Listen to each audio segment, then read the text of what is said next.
الحمدللہ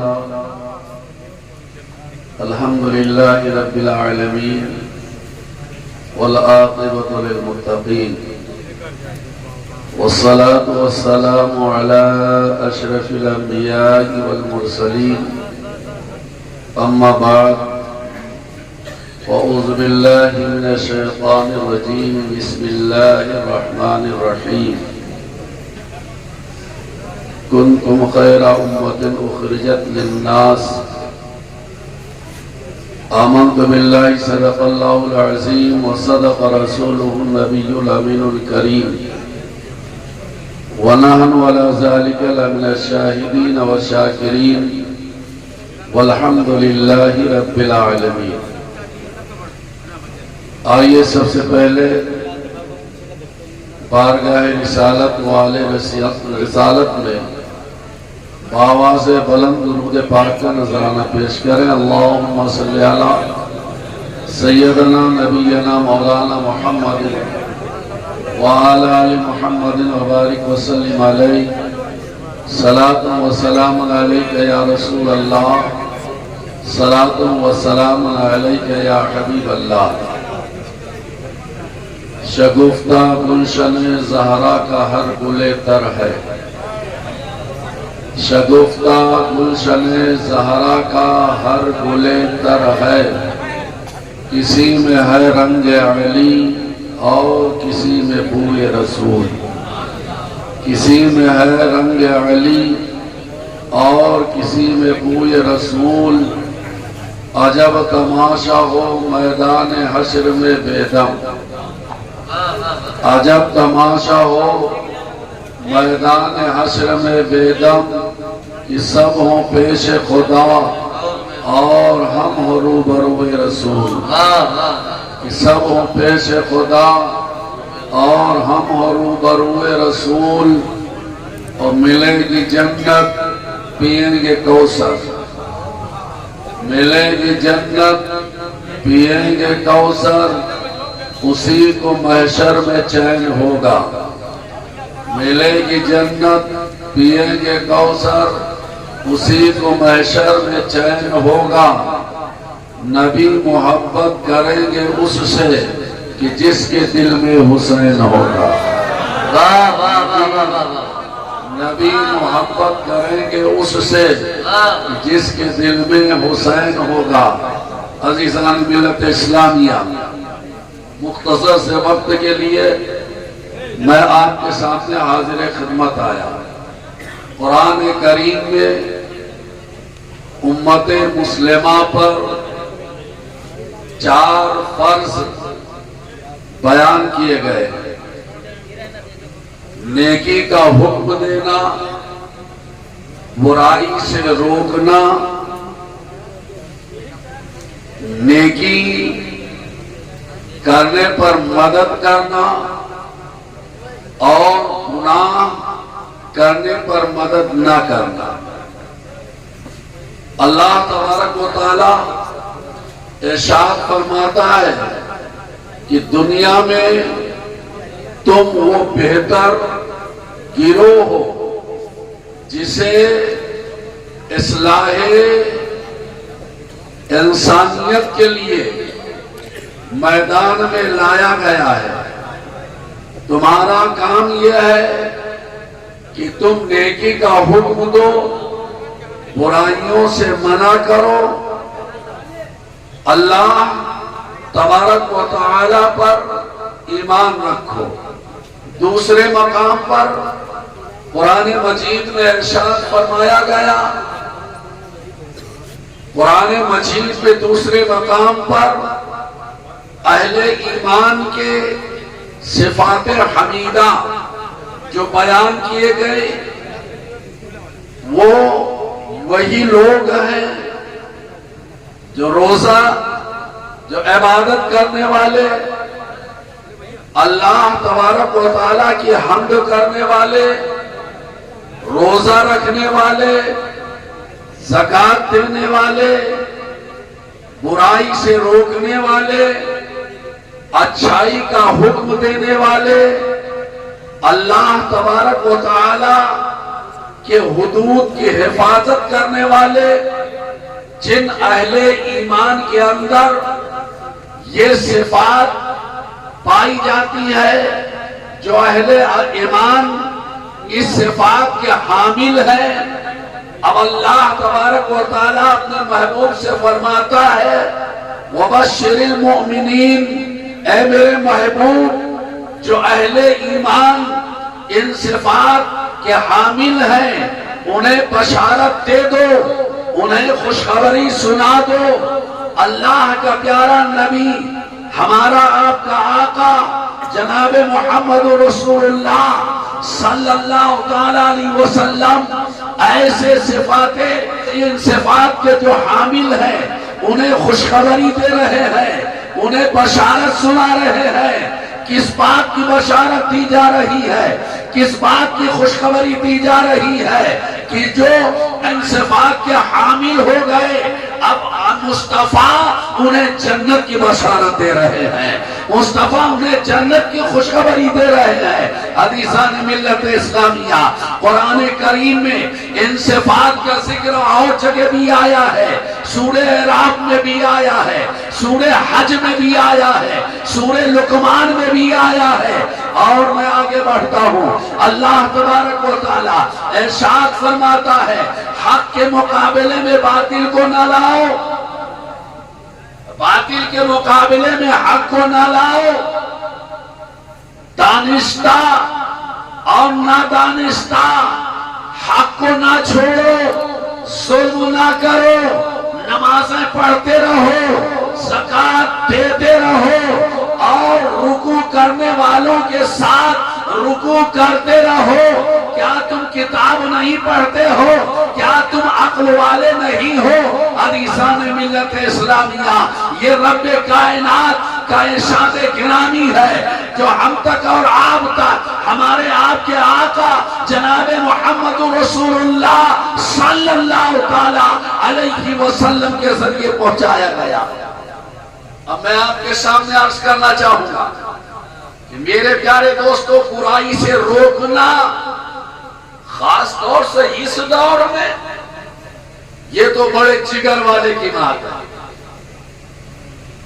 لوگ نیکی کرنے کے لیے بھی کہنا چاہتے ہیں یا کہتے ہیں مفتی صاحب تو بڑی لجاجت سے سیٹھ صاحب ذرا زکوٰۃ نکالا۔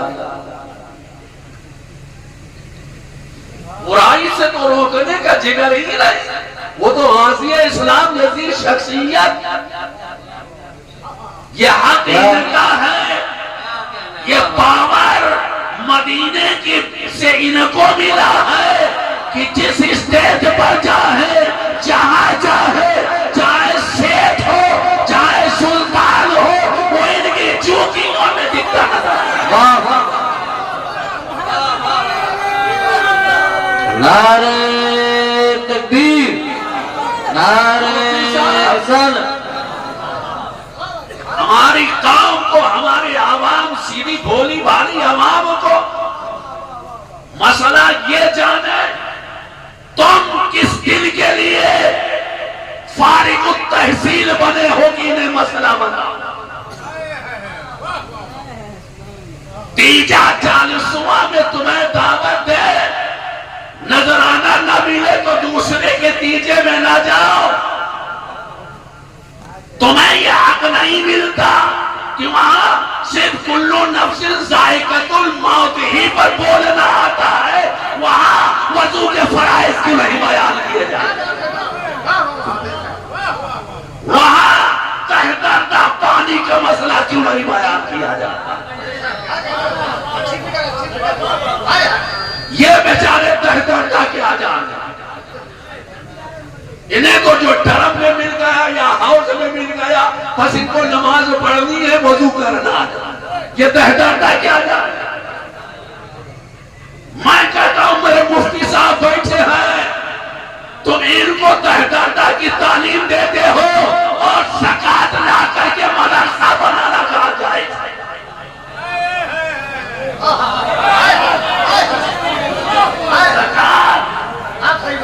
زکوٰۃ کی رقم لا کر کے مدرسہ قائم کرنا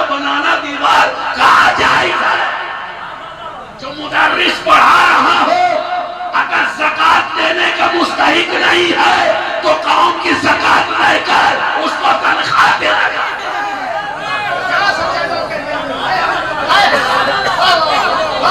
کہاں جائز ہے؟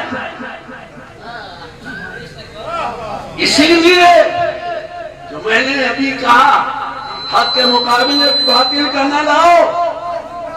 میرے پیارے تو میں کہہ رہا تھا لجاجت کے ساتھ کہا جاتا ہے کہ نیکی کرو برائی سے منع کرنے کا تو جگر ہی نہیں. میرے پیارے دوستو قرآن ایک جگہ کہتا ہے لوگوں کو وہ کیوں کہتے ہو جو خود نہیں کرتے. لوگوں کو کہتے ہو خود اس پر چلو. پہلے خود پابند ہو تب لوگوں کو کہو.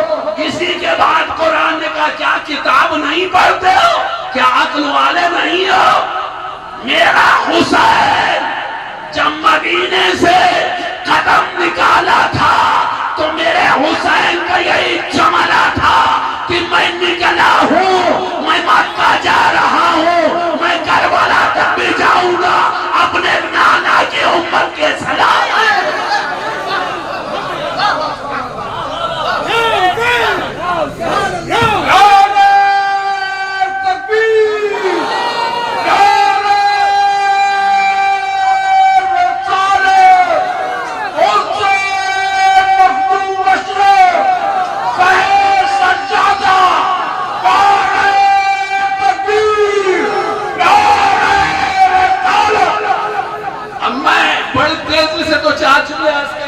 بڑھنا چاہوں گا. امام حسین کا جملہ یاد رکھنا، میں اپنے نانا کے امت کے صلاح کے لیے نکلا ہوں. کیوں؟ حسین کی نگاہ یہ دیکھ رہی تھی کہ اب شراب صرف عوام تک محدود نہیں رہ گئی، اب تو شراب تخت حکومت تک پہنچ گئی.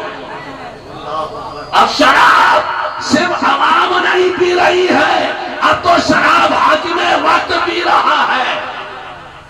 اب نماز صرف عوام نہیں ترک کر رہی ہے، حاکم وقت تارک الصلاۃ. تو امام حسین نے خیال فرمایا، چلو بات سمجھانے کے لیے کہہ دیتا ہوں، اگر 10 لوگ نماز نہ پڑھیں تو کیا دنیا میں مسجدیں نہیں رہ جائیں؟ وہ 10 لوگ نہیں پڑھتے ہیں جہنم میں جائیں، لیکن دین میں کوئی فرق آئے؟ 10 نہیں پڑھتے ہیں، سینکڑوں پڑھتے ہیں. لیکن کوئی مفتی نماز نہ پڑھے تو عوام تو یہی سمجھے گی کہ اگر اسلام میں نماز ضروری ہوتی تو مفتی صاحب کی اسلام میں نماز ضروری ہوتی تو مفتی صاحب کی نماز، 4 لوگ شراب پیے کوئی اثر نہیں. لیکن حاکم وقت جو اپنے کو امیر المومنین خلیفۃ المسلمین کہلاتا ہو وہ شراب پیے تو اب تو عوام یہی سمجھے گی کہ اسلام میں اگر شراب ناجائز ہوتی تو حاکم وقت شراب نہ پیتا. تو حسین چاہتے تو رخصت ہے، گھر بچا سکتے تھے، جان بچا سکتے تھے، کنبہ بچا جا سکتے تھے، لیکن حسین آدم نے دیکھا کہ اب یہ صرف عوام کی بات نہیں ہے، اب تو اسلام کی بات ہے. حسین نکلے گا، حسین کربلا جائے گا، حسین کنبہ کٹا دے گا، حسین گردن کٹا دے گا، لیکن اپنے نانا کے لائے ہوئے دین کو لگا. نعرہ تکبیر، نعرہ رسالت، ذکر شہدائے کربلا. حسین فیضان مسعود ملت. بے عقل کہتے ہیں کہ حسین کیوں نکلے تھے؟ کچھ کہتے ہیں حکومت کے لیے نکلے تھے، وحدے کے لیے نکلے تھے. میرے حسین کو نہ حکومت کی ضرورت نہ وحدے کی ضرورت. ارے جس کا نانا کائنات کا مختار ہو، دونوں عالم کا شہنشاہ ہو، اس حسین کو نہ کسی کے عہدے کی ضرورت ہے نہ حکومت کی ضرورت ہے. امام حسین رضی اللہ تعالی عنہ نے میدان کربلا میں جا کر قربانی دے کر اسلام کو بچایا، دامن اسلام پر داغ نہیں آنے دیا۔ اور جو میں نے ابھی سورہ توبہ کی آیت کے مفہوم بیان کیے کہ نماز پڑھنے والے، اللہ کی حمد کرنے والے، قسم خدا کی بشارت کے سب سے زیادہ مستحق اگر دنیا میں کوئی جماعت ہے تو وہ کربلا والوں کی ہے۔ وہاں نماز بھی ہے، وہاں حمد بھی ہے، وہاں تلاوت قرآن بھی ہے، وہاں عبادتیں بھی ہے، ذکر الہی بھی ہے، ظلموں سے بچانا بھی ہے، حق کو پہچانوانا بھی ہے، اور نماز تو الحمدللہ پانی نہیں ہے، پانی نہیں ہے، تیمم کر کے کربلا میں نماز ادا کی جا رہی ہے۔ بچوں کو پینے کے لیے پانی نہیں، لیکن نماز کا وقت آتا ہے تو تیمم کر کے نماز ادا کی جا رہی ہے۔ میرے حسین کی نماز اس لیے بھی مثال ہے، حسین کی نماز وضو سے بھی بے نیاز، تیمم سے بھی بے نیاز، اس لیے کہ جب حسین کے کربلا کی زمین پر نماز ادا کرنے کا وقت آیا تو پانی تو بیٹے کی حالت میں ایک قطرہ ٹپکانے کے لیے نہیں تھا۔ علی اصغر کے لیے پھوپھی سکینہ نے مشکیزوں کو، شہر بانو نے مشکیزوں کو پلٹ پلٹ کر کے دیکھا، کسی مشکیزے سے ایک قطرہ پانی نکل آئے تو جب ایک قطرہ پانی نہیں تو وضو کہاں سے کیا جاتا؟ وہ دیکھ اب امام نے ارادہ فرمایا تیمم کرے، لیکن تیمم کلائیوں پر ہوتا ہے۔ امام حسین کی کلائیاں موجود، خشک مٹی پر تیمم ہوتا ہے۔ جب امام نے تیمم کرنے کے لیے اپنی کلائی کربلا کی ریت پر رکھی، مٹی پر جو ہے کلائی کو مارا تو وہ مٹی خون آلود ہو جاتی ہے۔ امام حسین نہ تیمم نہ وضو، اس لیے میرے امام کی نماز والا نماز ہے کربلا میں، جو تیمم سے بھی بے نیاز ہے، وضو سے بھی بے نیاز ہے۔ اور امام حسین نے جب آخری سجدے کے لیے اپنی پیشانی زمین کربلا پر رکھی تو چاروں طرف سے صدا آتی ہے، مشیت نے آواز دی، حسین تو نے میرے بندگی کا حق ادا کر دیا۔ مصطفیٰ نے فرمایا حسین تو نے جو ہے بندگی کا حق ادا کر دیا۔ مولا علی نے فرمایا حسین تو نے میرے خون کا حق ادا کر دیا۔ خاتون جنت نے فرمایا میرے لال تو نے فاطمہ کے دودھ کا حق ادا کر دیا۔ امام حسین رضی اللہ تعالیٰ نے اس طرح امر بالمعروف و نہی عن المنکر فرمایا۔ بس آخری بات، جو لوگ بیٹھ جاتے ہیں، میرے آقا فرماتے کہ اللہ جبریل امین سے فرماتا ہے کہ جبریل امین فلاں بستی میں جاؤ، پوری بستی کو الٹ دو، سب سے ملیا میٹ کر دو، نصف نابود۔ جبریل امین عرض کرتے ہیں پاک پروردگار عالم، اس بستی میں ایک تیرا ایسا بندہ ہے کہ جو پلک جھپکنے کے برابر بھی تیری بندگی سے غافل نہیں رہا، تیری عبادت سے غافل نہیں رہا۔ اے میرے رب، کیا اسے بھی جا کر مٹا دوں؟ ان لوگوں کے ساتھ اسے بھی ملیا میٹ کر دوں؟ رب کائنات نے فرمایا ہاں، اس میرے بندے کو بھی ان لوگوں کے ساتھ نصف نابود، اس لیے کہ کبھی میرے حدود کو پامال کیا جا رہا تھا، لوگ برائیاں کر رہے تھے، برائیوں میں مشغول تھے، یہ سب وہ دیکھتا رہا، اس کی جبین پر شکن نہ آئی، چہرے پر ذرہ برابر فرق نہ آیا، وہ اپنے وظیفے میں مست، اپنی عبادت میں مست، اپنی نفلوں میں مست، اپنے جو ہے تسبیح و تحلیل میں مست، اس کو میرے حدود کو پامال کیا جاتا رہا، حقوق کو پامال کیا جاتا رہا، مصطفیٰ کی سنتوں کو پامال کیا جاتا رہا۔ جمی پر شکل نہیں, چہرے پر ذرہ برابر اس کے جو ہے فکر نہیں.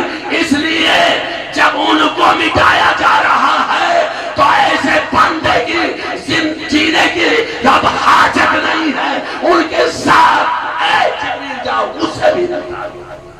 اس سے کیا سمجھا آپ نے, کیا سیکھا آپ نے کہ کوئی کتنا بڑا بھی عابد ہو, اس کے سامنے برائیاں ہو رہی ہو, اللہ کے حدود کو پامال کیا جا رہا ہو, تو اسے حق یہ بنتا ہے کہ وہ آگے بڑھے اور اللہ کے حدود کی حفاظت کرتے ہوئے لوگوں کو اللہ کے حدود کو توڑنے سے منع کرے, لوگوں کو نیکی کرنے کا حکم کرے, برائیوں سے روکے اور اچھی باتوں کا حکم دے.